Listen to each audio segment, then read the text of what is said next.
Hi friends, இன்றைக்கி வந்து chicken tikka biryani தான் பண்ண போகிறேன். ஸோ அதுக்கு ஃபஸ்ட்டு சிக்கனை மேரினேட் பண்ணுறதுக்காக ஹாஃப் ஸ்பூன் வந்து மஞ்சத்தூள், அப்புறமா சில்லி பவுடர் அதுவும் வந்து ஹாஃப் ஸ்பூன், கரம் மசாலா அதுவும் வந்து ஹாஃப் ஸ்பூன், அப்புறமா ஜீரகத்தூள் அதுவும் ஹாஃப் ஸ்பூன், எல்லாமே வந்து ஹாஃப் ஸ்பூன். ஃபஸ்ட்டு மஞ்சத்தூள், அப்புறமா வத்தல் பொடி, அப்புறம் கரம் மசாலா, இப்போ ஜீரகத்தூள். இதுக்கப்புறமா வந்து டிக்கா மசாலா, அது மட்டும் டிக்கா மசாலா மட்டும் 1 ஸ்பூன். இப்போ வந்து உப்பு வந்து 1 ஸ்பூன்.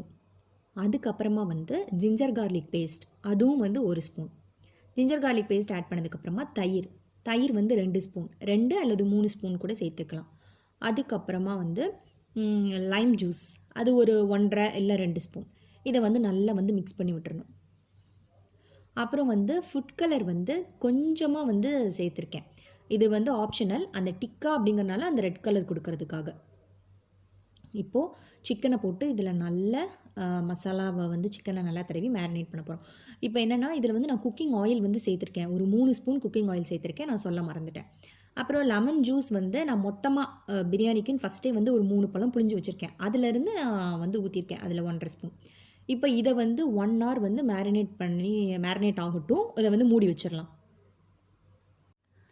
ஆனியன் வந்து இந்த மாதிரி நல்லா நைஸாக வந்து கட் பண்ணது, ஒரு ஆனியன், ஒரு ஃபுல் பெரிய ஆனியன் வந்து கட் பண்ணி அதை வந்து இந்த மாதிரி ஆயிலில் வந்து நல்லா ஃப்ரை பண்ணி வந்து எடுத்துக்கோங்க. இது வந்து எதுக்காகனா பிரியாணி மேலே வந்து அந்த ஸ்ப்ரிங்கிள் பண்ணி விடுறதுக்காக. இந்த தம் பிரியாணிலலாம் போடுவோம்ல, அந்த மாதிரி நல்ல கோல்டன் ப்ரௌன் கலரில் ஆகும்ல, நல்ல ப்ரௌன் கலரில் ஆகணும் அந்தளவுக்கு. ஆனியன் ஃப்ரை ஆகட்டும். அதுக்குள்ளே இங்கே தண்ணி கொதிக்க வச்சுருக்கேன் அரிசி போடுறதுக்கு. அதில் 4 பிரியாணி இலை, ஏலக்காய் வந்து பிளாக் கலர் 1, ஒரு சின்ன துண்டு பட்டை, அப்புறம் ஏலக்காய் நார்மல் ஏலக்காய் க்ரீன் கலர் அது வந்து 4, கிராம்பு வந்து 4. ஆனியன் வந்து ஃப்ரை ஆயிடுச்சு நல்லா ப்ரௌனாக. இது வந்து கரிஞ்செல்லாம் வந்து போகல, கரெக்டாக தான் இருக்குது. இந்த இப்போ காமிச்சிடலாம், இந்த மாதிரி வந்து இருக்குது. ஆனால் பார்க்குறதுக்கு தான் ரொம்ப கரிஞ்ச மாதிரி தெரியுது, ஆனால் கரெக்டாக இருக்குது. இப்போ தண்ணி வந்து கொதிச்சிருச்சு. இதில் வந்து நான் இப்போ ரைஸை வந்து போட போகிறேன். பாஸ்மதி ரைஸ் 1 மணி நேரம் வந்து ஊற வச்சுருந்தேன். அதை இப்போ ரைஸை சேர்த்தாச்சு. அதில் வந்து தேவையான அளவு வந்து உப்பு சேர்த்துக்கலாம். இப்போ இதை நல்லா மிக்ஸ் பண்ணி விட்டுறேன். இது வந்து ஒரு 7லேருந்து 8 நிமிஷம் வரைக்கும் குக் ஆனால் போதும். ரைஸ் வந்து ரொம்ப நேரம் குக் ஆக வேணாம். நான் வந்து காமிக்கிறேன் அந்த ரைஸ் வந்து எப்படி இருக்கணும் அப்படின்னு சொல்லிட்டு. இப்போ இதை மூடி வச்சுட்டு ஒரு 5 மினிட்ஸ் கழித்து பார்க்கலாம். இப்போ சிக்கனை வந்து மேரினேட் பண்ணி வச்சுருந்தோம்ல 1 மணி நேரம், அதில் வந்து இப்போ அதை வந்து ஒரு பேனில் கொஞ்சமாக ஆயில் ஊற்றி ஃப்ரை பண்ணி எடுத்துடலாம். அதாவது 5 மினிட்ஸ் இப்படி போட்டிருக்கேன்ல, திருப்பி போட்டு ஒரு 5 மினிட்ஸ், மொத்தமாகவே வந்து 10 மினிட்ஸ் தான். இதை வந்து ஃப்ரை பண்ணி எடுத்தால் மட்டும் போதும். இப்போ சிக்கன் வந்து 5 மினிட்ஸ் ஆயிடுச்சு. இதை வந்து திருப்பி போட்டுடலாம். இப்போ திருப்பி போட்டு நான் வந்து என்ன பண்ண போகிறேன்னா, இது வந்து சிக்கன் கொஞ்சம் அதிகமாக இருக்கிறனால நான் 2 பேட்சாக வந்து பொரிச்சு எடுக்க போகிறேன். இது ஃப்ரை ஆனதுக்கப்புறமா இன்னும் கொஞ்சம் சிக்கன் இருக்குல்ல, அதையும் சேர்த்து பொரிச்சுட்டு நான் உங்களுக்கு வந்து காமிக்கிறேன். இது வந்து ஆனியன் ஃப்ரை பண்ணல, அந்த ஆயிலே நம்ம சிக்கன் ஃப்ரை பண்ணுறதுக்கு யூஸ் பண்ணிக்கலாம். நான் அதில் தான் வந்து பொரிச்சிட்ருக்கேன். ஸோ இந்த மாதிரி மேலே ப்ரௌன் கலரில் வந்து ஆகணும் லைட்டாக. ரைஸ் வந்து குக் ஆயிடுச்சு. எனக்கு கரெக்டாக 6 மினிட்ஸ் தான் ஆச்சு. எப்படி இருக்கணும்னா, ஒரு அரிசி எடுத்து அந்த விரல் வச்சு அமுக்கி பார்க்கும்போது அது வந்து 2ஆக பிரேக் ஆகணும். அப்போனா இதுதான் வந்து கரெக்ட், நல்லா குக் ஆயிருக்குன்னு சொல்லி அர்த்தம். ஏன்னா நம்ம தம் வேற போடணும்ல, ஸோ இது வந்து போதும். இப்போ வார்ம் மில்க் வந்து எடுத்துக்கோங்க. அதில் வந்து குங்குமப்பூ ஆட் பண்ண போகிறோம். எதுக்காகனா அந்த ஒரு கலருக்காகவும் அந்த ஸ்மெல்லுக்காகவும் தான். வார்ம் மில்க் எடுத்துக்கோங்க. ஆறின பால்லலாம் வந்து சேர்க்க வேணாம். ஏன்னா ஆறின பாலில் சேர்த்தா அந்த ஒரு கலர், அந்த ஸ்மெல் அது அவ்வளோவா வந்து வராது.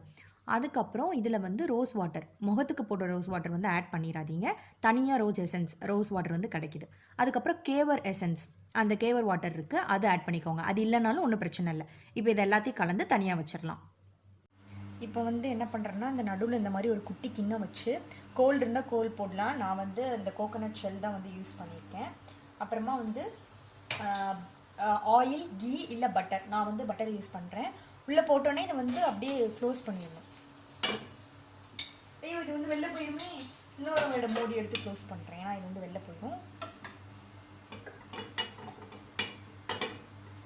இந்த மாதிரி நல்லா வந்து க்ளோஸ் பண்ணிடுங்க. இது கொஞ்சம் பெருசாக இருக்கிறனால நான் உள்ளே ஒன்று போட்டு அப்புறமா வந்து ஒன்று போட்டிருக்கேன். ஆயில் இல்லைன்னா கீ இல்லை பட்டர் போடலாம். நான் வந்து பட்டர் யூஸ் பண்ணியிருக்கேன். இது வந்து அந்த ஒரு ஸ்மோக்கி ஸ்மெல் வந்து வர்றதுக்காக இதை வந்து க்ளோஸ் பண்ணிடுங்க. இப்போ பிரியாணிக்கு வந்து அந்த பேஸ் மசாலா பண்ணுறதுக்கு கொஞ்சமாக ஆயில் ஊற்றி, கொஞ்சம் பட்டை, 4 பிரியாணி இலை, 3 ஏலக்காய், 5 கிராம்பு அதுவும் போட்டுட்டு 3 பச்சை மிளகா, அதுக்கப்புறம் 2 பெரிய வெங்காயம் அது வந்து ஆட் பண்ணியிருக்கேன். இப்போ இதை வந்து நல்லா வந்து வதக்கணும், நல்லா ஃப்ரை ஆகணும். எப்படின்னா நம்ம அந்த ஸ்ப்ரிங்கிள் பண்ணுறதுக்கு ஆனியன் பண்ணோம்ல, அந்த மாதிரி கோல்டன் ப்ரௌன் ஆக வேணாம். நம்ம நார்மலாக பிரியாணி பண்ணும்போது எந்த அளவுக்கு நல்லா வதங்கி அந்த மாதிரி இருக்கும், அந்த மாதிரி நல்லா வதக்கினா போதும். அப்புறமா வந்து அந்த கோல் போட்டு வச்சுருக்கோம்ல, சிக்கன் பொரிச்சு வச்சுருக்கோம்ல, அதை வந்து கரெக்டாக ஒரு 15 மினிட்ஸ் கழித்து ஓப்பன் பண்ணலாம். 15 மினிட்ஸ் கழித்து ஓப்பன் பண்ணி இது கூட நம்ம ஆட் பண்ணிடலாம்.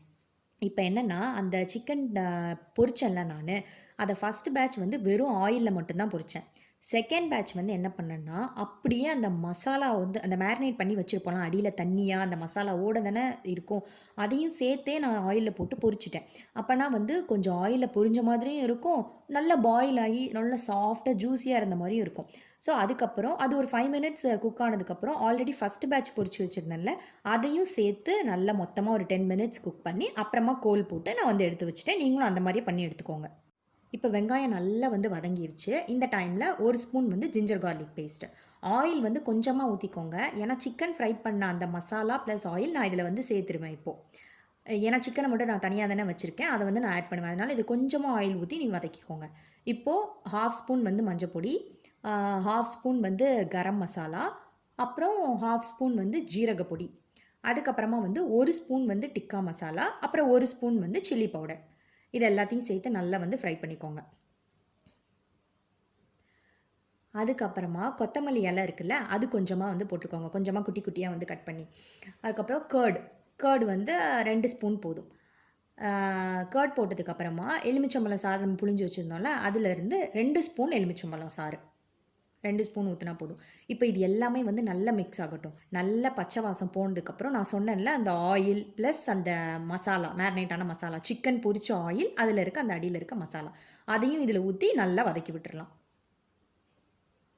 இப்போது இதை வந்து என்ன பண்ணோன்னா, இந்த மசாலா இருக்குல்ல, பச்சை ஸ்மெல் எல்லாம் போயிட்டு நல்லா எல்லாத்துலேயும் இப்படி விரிச்சு விட்ருங்க. பேஸ்க்கு விரிச்சு விட்டுட்டு ஃப்ளேம் வந்து இருக்கிறதுலே ரொம்ப லோ ஃப்ளேம் வச்சுட்டு இப்போ வந்து ரைஸ் எடுத்து நல்லா தூவி விட போகிறோம். ஐயோ, ஃபஸ்ட்டு ரைஸ் போட்டுடலாம் கொஞ்சம் கொஞ்சமாக.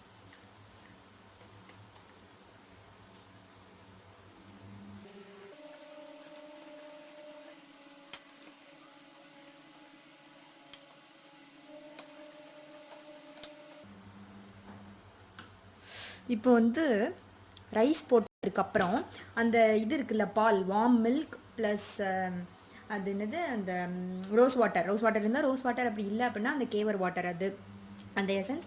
அதுக்கப்புறமா வந்து குங்குமப்பூ கலந்து வச்சுருக்கேன்ல, அது வந்து கொஞ்சம் இதை வந்து ஊற்ற போகிறேன். ஆனியன்லாம் சொல்ல மறந்து போயிட்டீங்களே, இந்த ஆனியன் நல்ல அழகாக இப்படி தூவி விட்டுறலாம். சச்சோ, எல்லா இடத்துலையும் கொஞ்சம் இப்படி தூவி விட்டுட்டு அதுக்கப்புறமா போதும். இப்போ வந்து கொத்தமல்லி இலை, கொஞ்சமாக கொரியாண்டர் லீவ்ஸ், ரொம்ப நிறையலாம் போடணும்னா கொஞ்சம் போதும். அதுக்கப்புறம் அந்த இது, அது பேர் என்ன, நம்ம இது பண்ணி வச்சுருந்தோம்ல அந்த வாட்டருங்கிற பாரு, அந்த வார்ம் மில்க், அது வந்து கொஞ்சம் ஊற்றணும்.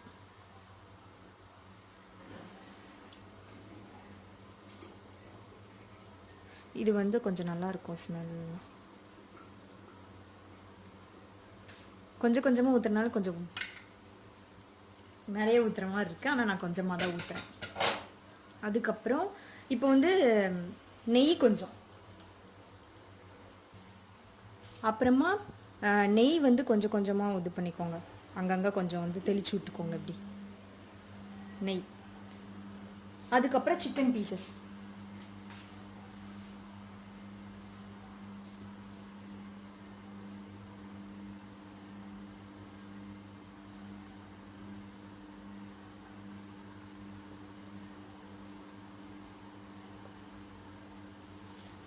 அப்புறம் திரும்பியும் வந்து இதில் வந்து ரைஸு, அதுக்கப்புறம் அதுக்கு மேலே வந்து ஆனியனை போடணும், அப்புறம் கொத்தமல்லி இலை, அதுக்கப்புறம் இந்த பால் கொஞ்சம் ஊற்றி நெய் கொஞ்சம் போட்டு, அதுக்கப்புறம் மேலே சிக்கன், அப்புறம் ரைஸ், இந்த மாதிரி பண்ண போகிறேன்.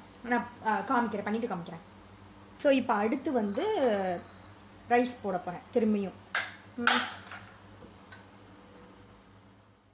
இப்போ வந்து என்னென்னா லாஸ்ட்டாக வேணும்னா வந்து ஃபுட் கலர் வந்து ஆட் பண்ணிக்கோங்க. மொத்தமாக அப்படி ஊற்றக்கூடாது, ஒரு இடத்துல மட்டும் இப்படி லைட்டாக, ஒரு இடத்துல மட்டும், ஏன்னா அந்த பிரியாணி மாதிரி தெரியுதுக்காண்டி. ஸோ பாதி ரைஸில் இப்படி இருக்கும், பாதி ரைஸில் வந்து இருக்காது, அந்த மாதிரி.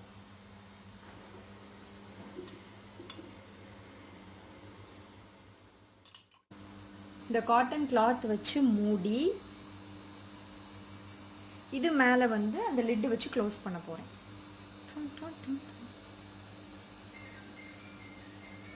மூடிடுச்சா? மூடிடுச்சு.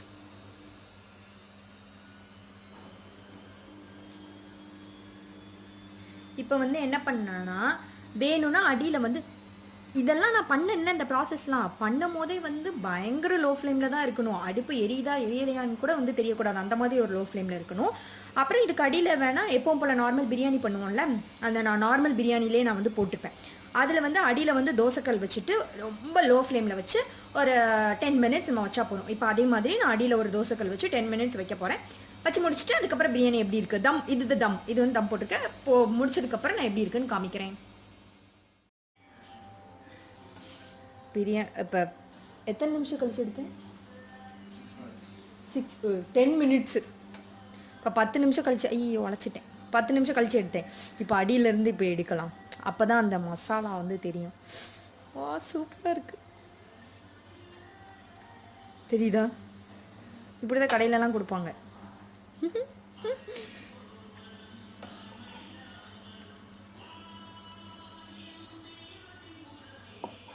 இதை நான் பிளேட்டில் வச்சுட்டு நான் காமிக்கிறேன். சிக்கன் டிக்கா பிரியாணி வந்து ரெடி ஆயிடுச்சு, சூப்பராக வந்திருக்கு. டேஸ்ட் பண்ணி பார்த்தேன், நல்லாயிருக்கு. ஸோ இதே மாதிரியே வந்து செஞ்சு பாருங்கள், நல்லாயிருக்கும். நீங்களும் செஞ்சு பார்த்துட்டு எப்படி இருக்குன்னு சொல்லுங்கள். பாய்.